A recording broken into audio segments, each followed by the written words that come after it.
You troll the tip of a point, you troll the tip of a point, you go to another tip of a point, don't catch nothing. I would not go to the next tip of the next point. I'd start fishing inside corners or doing something different. Fish told you they ain't there. And vice versa, guys. If you go, you troll the tip of a point, and boom, boom, you catch 2 fish, I would go find another tip of a point. Because they just told you that's where they're biting. Remember, fish tell you a story. Every fish you catch tells you a story. Listen to what the fish are telling you, you'll catch a lot more fish. Okay? So just kind of what you can do with your waypoints really starts to tell you a pretty good story on where you need to go fishing that day. All right? It works. I'm not going to tell you we're the most successful captain on the Detroit River. I would never be that presumptuous, and I know we're not, because there's guys who I talked to a couple days who catch fish more than us, but we had a very, very, very poor year this year. We did 58 trips on the Detroit River, put about 780 fish over the gunnels. That's the first year in the last 5 we haven't done 1,200 fish in 6 weeks. So we catch some fish. Okay? Not because we're great fishermen. I'll guarantee you that's not the case. Because I usually spend more time fishing where I need to be fishing. And have learned from tournament fishing how to grab this stuff and turn it into what I need to do faster than guys do. Everybody has this ability. You're just not using it.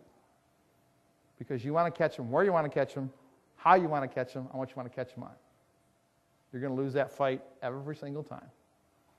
Fish are stupid, guys. They got a brain the size of your pinky fingernail. They have 3 things to do. For about 3, 4, 5, 6 weeks in the spring, if you're talking about walleye or muskie, 3, 4, 5 weeks in the spring, they worry about reproducing. Rest of the time, 2 things. I don't want to get ate. Where's my next meal? Done. That's all they worry about. Someone going to eat me? No. Where do I eat? They're not very smart. They don't think. They react. So if they're reacting and saying, hey, I'm not feeding on a steep channel break, they're not feeding on a steep channel break 2 miles down the river. Okay? Let your GPS tell you that story.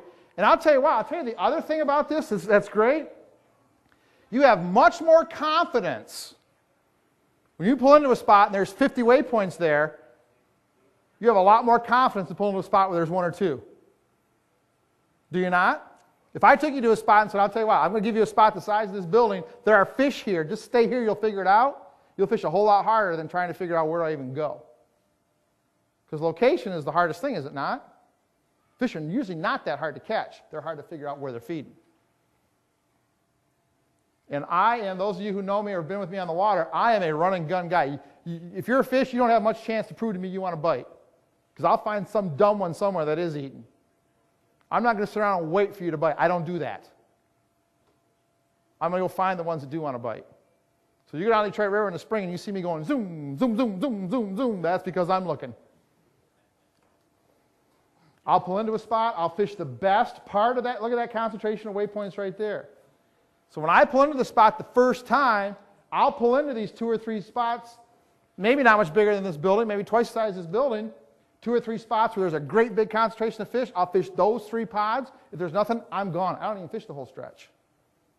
Why? Because if the prime spot isn't holding fish, the not prime spot sure isn't going to be. See what your GPS does for you? Okay, that's a lot of fishing information right there.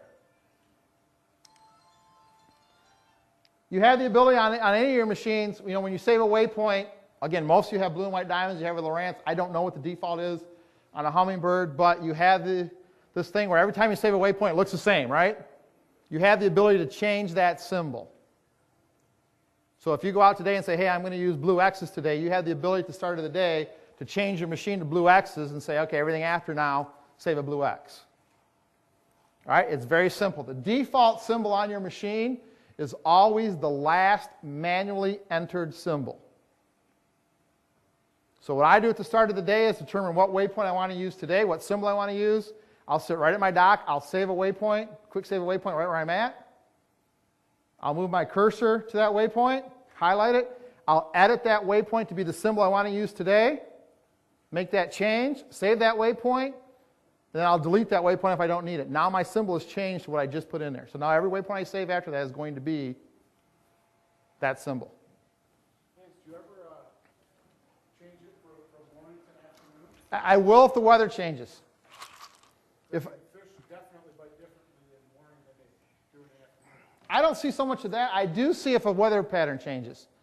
If I see the wind shift, or the wind go from 10 miles an hour to 20, or the wind go from southwest to southeast, I'll start all over again. And the first thing I'll do is I'll grab my notebook in my boat, and I'll make a note. Okay, so I'll have waypoint 007, let's say it's the last fish I caught, the wind changes. I'll draw a line and make a point, wind change from southwest to southeast, and then 008 starts to go after that. So now I know something happened. So now when I go back to my records, I know what happened. Okay? One of the cool things I like about the new lowrance HDS stuff is the old lowrance stuff and most everything else on the market makes you save a waypoint with the default symbol and default number. Then you physically have to go back in and edit that waypoint at a later time. You have to go into the list, pull that waypoint out and edit it. The new HDS stuff allows you, when you save a waypoint right then, allows you to change the name, the symbol, and the color before you actually lay that waypoint onto your screen.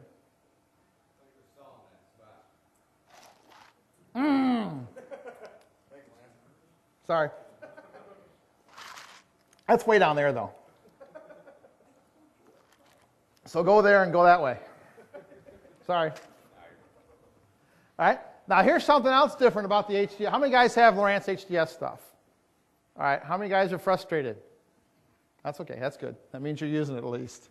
If you weren't frustrated, I know you just had it in the box and weren't trying very hard. Every other GPS up to this point, even though the old lowrance stuff, always saved a position on your second push. Right? So you catch a fish, you go waypoint, waypoint, right? Or if you have a Garmin or a Humminbird, it's mark, mark, the hair-lip dog method, mark, mark. Oh, come on. I got a bad joke for every seminar, so that's the one tonight. Okay? You don't get that? Hair-lip dog, mark, mark? Come on, you guys. All right. Yeah, very tough crowd. So everything up to the HDS always saved a waypoint at the second push. So you had to lock in that number and that symbol for that position. Now, what that created a problem was this. I'm trolling. Board goes back. All right? First thing I want to do as soon as that board goes back is save a waypoint, because I don't want to know where I landed that fish. I want to know where that fish was when he bit. Right? So waypoint, waypoint, saves a waypoint.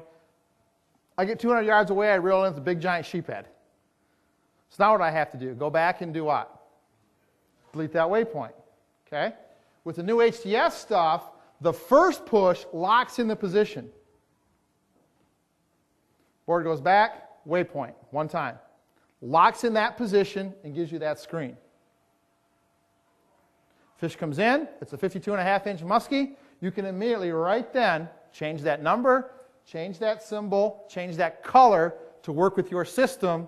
Hit the waypoint button a second time, it takes all that information back to the original location. That's pretty cool. Hit it once, comes in, it's a sheephead. Hit exit, goes away. You never save that position. But the first time you hit the button, it locks in the position you're at when you hit the button the first time.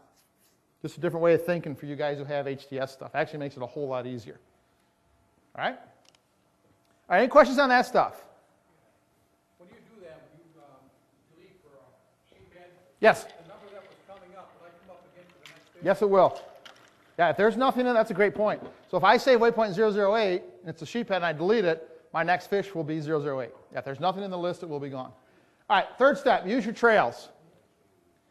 How many of you guys have one trail that goes forever, and it just goes and goes and goes, and you're trolling over a trail, and you troll back up, you're like, I can't even see the lake anymore because there's so many trails. Yeah. Or you pray at the end of the day, your trail's still there where you came out the harbor. Because if not, you ain't getting back. All right? If you're doing either one of those two things, pay attention. Okay? Use your trails and use them properly. I use a ton of trails. I don't know if you knew this, but you have the ability to start and stop a trail anytime you want. You have the ability to change the color of a trail. If you have a black and white, you can actually change the way it looks. From a solid trail to a dot dash to a dot trail to a dash trail. You can do that with color units too. You can not only change the color, but also the way it looks. You have the ability to save trails, and you have the ability to look at trails or have them be what we call visible, or have a trail saved and have it not show up on your screen. You have all those options with your trails. A couple things I do with my trails. I use trails for my entrance into harbors. I do not use waypoints. That takes up a waypoint. I'm going to catch a fish. I'm going to need that waypoint. So what I do the first time I come out of a harbor is I'll start down here. This is the Quanakee River. I'll start down here at the launch. I'll turn on a trail. I'll drive all the way out the channel. I'll get to a point where I know, here's what's important, guys. I'll get to a point where I know I can return safely from any direction. There's guys every year on the west side of the state that go out the pier heads, save a waypoint at the end of the pier heads, go down and fish a bay, come back at night and bang into the pier head. Because the bay they were fishing was inside the end of the pier head. Closer to shore. Duh. All right? So don't stop until you get out to a spot you can come all the way back. So I start my trail, I run out my harbor, I stop my trail. That trail is there forever until I delete it. So now when I come back, I don't have to worry about my trail being there from the morning or finding a waypoint going, I hope I can line up the buoys. I just bring myself right back to that spot and use my active trail, which in this case is the pink trail, put it right back on that red trail and drive right back in safely. You fish early or late in the season, no buoys, no problem.